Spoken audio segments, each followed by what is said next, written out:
नमस्कार आमी देवज्योति आमार आजकेर सात सकालेर पर्वे आपनादेर सकलके स्वागत जानाई।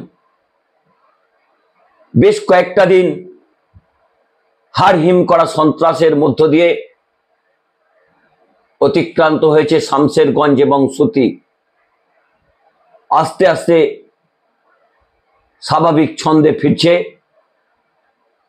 मुर्शिदाबाद एबं मालदार এই একাংশ এলাকায় মোতায়েন রয়েছে পুলিশ এবং বর্ডার সিকিউরিটি ফোর্স। রাজ্য পুলিশের পদস্থ কর্তারা ঘটনাস্থলে রয়েছেন। আজ বুধবার সকাল থেকেই স্বাভাবিক ছন্দে শামসেরগঞ্জ এবং সুতি ফেরার চেষ্টা করছে, কিন্তু গত কয়েকদিন ধরে যে হাড় হিম করা সন্ত্রাসের ছবি দেখা গেছে, বাড়ি ভাঙচুর, শপিং মল লুটপাট, মানুষে মানুষে হানাহানি, তা কিন্তু এখানকার মানুষগুলোর অন্তরে একটা বড় গভীর ক্ষত চিহ্ন সৃষ্টি করেছে। এই ঘটনায় মৃত্যু হয়েছে তিনজন, হরগোবিন্দ দাস, চন্দন দাস এবং একজন সংখ্যালঘু পরিবারের নাবালকের। তাদের আত্মার শান্তি কামনা করি, তাদের পরিবারের পাশে সমবেদনা জানানো ছাড়া আর কোনো রাস্তা নেই। কিন্তু এই ঘটনা কেন ঘটল তা বলার সময় এসেছে। এই ঘটনার পিছনে রয়েছে বাংলাদেশি বেশ কিছু বহিরাগত গুন্ডা বা মাফিয়া। তারা প্রবেশ করলেন কি করে বাংলাদেশ থেকে ভারতে, তা নিয়ে কিন্তু রাজনৈতিক কাদা ছড়াছড়ি শুরু হয়েছে। সংবাদ সংস্থা এএনআই বলেছেন যে বাংলাদেশের বহিরাগত জঙ্গিরা এই ঘটনা ঘটিয়েছে। তাহলে বাংলাদেশ থেকে সীমান্ত পার করে কি করে তারা মালদা বা মুর্শিদাবাদে প্রবেশ করলো, তার দায় কি কেন্দ্রীয় স্বরাষ্ট্রমন্ত্রী নেবেন? এখন তারা কাদা ছড়াছড়ি করছেন। এ রাজ্যের ভারতীয় জনতা পার্টির এক নেতা শুভেন্দু অধিকারী বলছেন পশ্চিমবঙ্গ সরকার নাকি জায়গা দেয়নি বলে বর্ডারের কাঁটাতার লাগানো বন্ধ আছে। শুভেন্দু অধিকারীর এই জ্ঞানটুকু নেই। কেন্দ্রীয় সরকার যদি মনে করে জাতীয় সুরক্ষার স্বার্থে পশ্চিমবঙ্গ সরকার তাতে কোনো রকম ভাবে বাধা দিতে পারে না।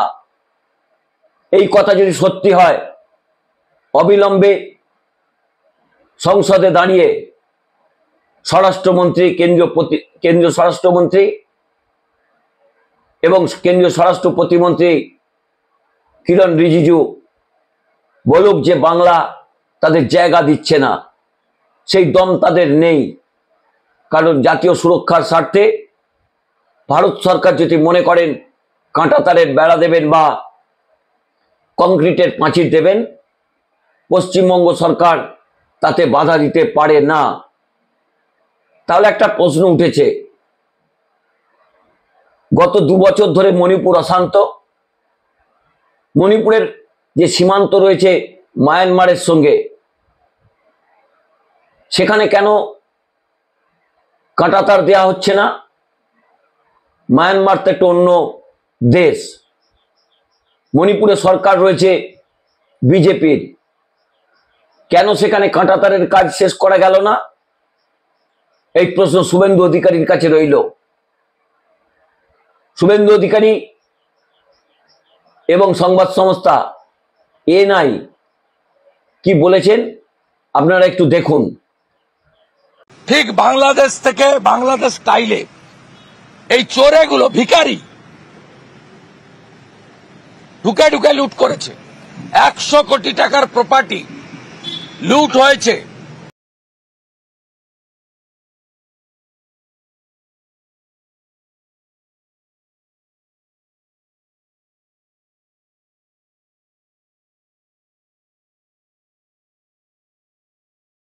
আমার মনে হয় 355 বা 356 ধারার মতো কিছু লাগু করতে কেন্দ্র সরকারকে বাধ্য করবে বাংলার মানুষ।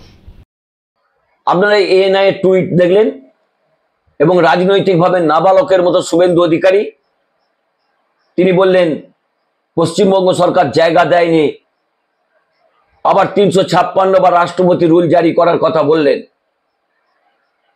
কেন্দ্রীয় শিক্ষা প্রতিমন্ত্রী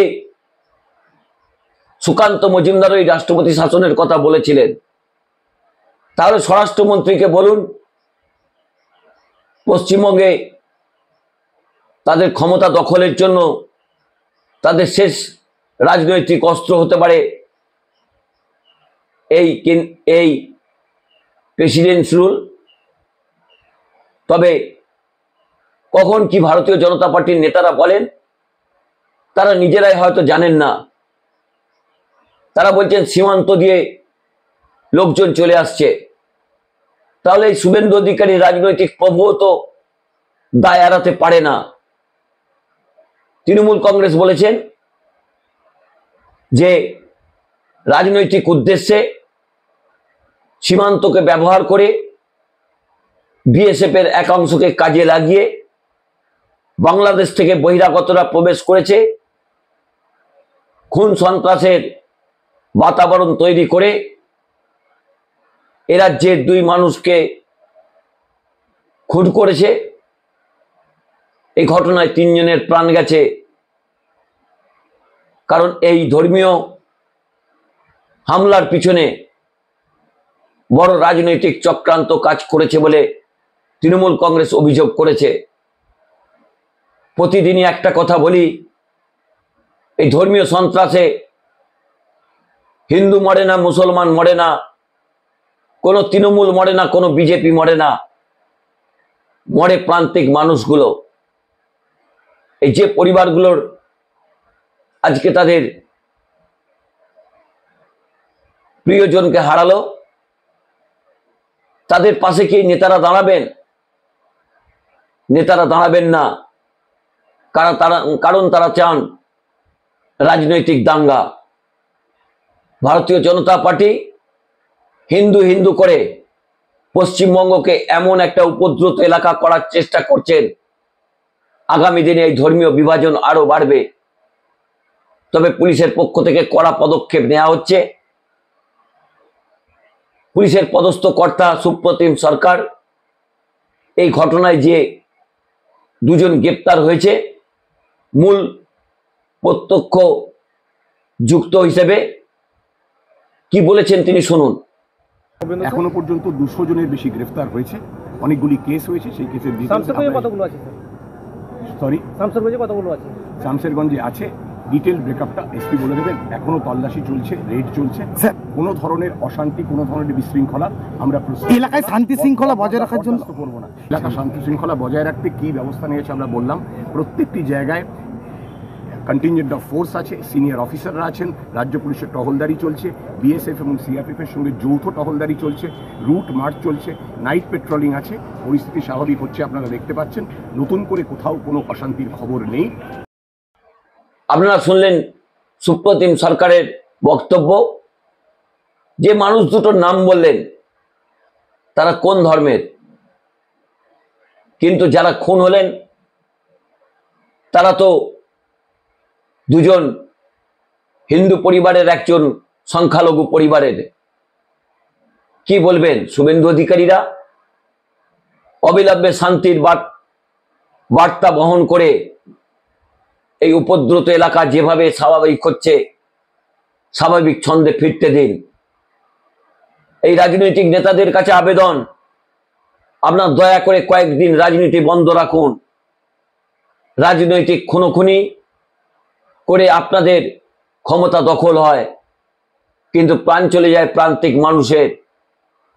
এই হরগোবিন্দ দাস, চন্দন দাস, বা এই নাবালক পরিবারের চোখের জল কি আপনারা মোছাতে পারবেন? তারা আজকে রাস্তায় বসেছেন। গতকাল গেছে পয়লা বৈশাখ, তাদের বাড়িতে হয়নি পুজো, তাদের বাড়িতে হয়নি উৎসব, কারণ তাদের চোখের জলেই বছরের প্রথম দিনটা কেটেছে। আর এই নাবালক যে শিশুর মৃত্যু হয়েছে, তার পরিবার আজকে পথে বসেছেন।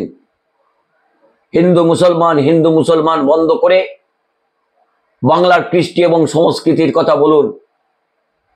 যে কৃষ্টি সংস্কৃতি শিখিয়েছেন স্বামী বিবেকানন্দ, যে মিলনের কথা বলেছেন কবি নজরুল, যে মহামিলনের কথা বলেছেন কবিগুরু রবীন্দ্রনাথ ঠাকুর, সেই কথা বলুন। দয়া করে এই রাজনৈতিক নেতাদের কাছে আবেদন, আপনারা মুখ বন্ধ করুন। মানুষের রক্ত নিয়ে রাজনীতি অবিলম্বে বন্ধ করুন। আর শুভেন্দু অধিকারীর কাছে একটা দাবি, আপনি যখন কোনো বক্তব্য রাখবেন, আপনি আপনার দলের নেতা আপনার প্রভুকে কেন বারবার পরোক্ষভাবে আক্রমণ করছেন? তিনি কি আপনার কাছে চোখের বিষ হয়ে গেছে? তবে কেন্দ্রীয় নেতৃত্ব পুরো বিষয়টি লক্ষ্য রাখছে বিজেপির। শেষে বেশ কয়েকটি কথা আপনাদের বলি, এক দুই করে। যদি সীমান্ত দিয়ে বাংলাদেশি মাফিয়ারা বা গুন্ডারা ঢোকে, তার দায় নিতে হবে বিএসএফকে। বিএসএফ এর নেতৃত্বে রয়েছেন কেন্দ্রীয় স্বরাষ্ট্রমন্ত্রী, তিনি দায় এড়াতে পারেন না। তৃতীয় প্রশ্ন, আন্তর্জাতিক সীমান্ত সমস্যা সমাধানের দায় কিন্তু কেন্দ্রীয় সরকারের। কেন্দ্রীয় সরকার যদি মনে করে বাংলাদেশ বা পশ্চিমবঙ্গের মধ্যে যে জায়গা এখনো পর্যন্ত সীমান্তে কাঁটাতার নেই, তা কিন্তু 72 ঘন্টার মধ্যে তারা দিতে পারেন।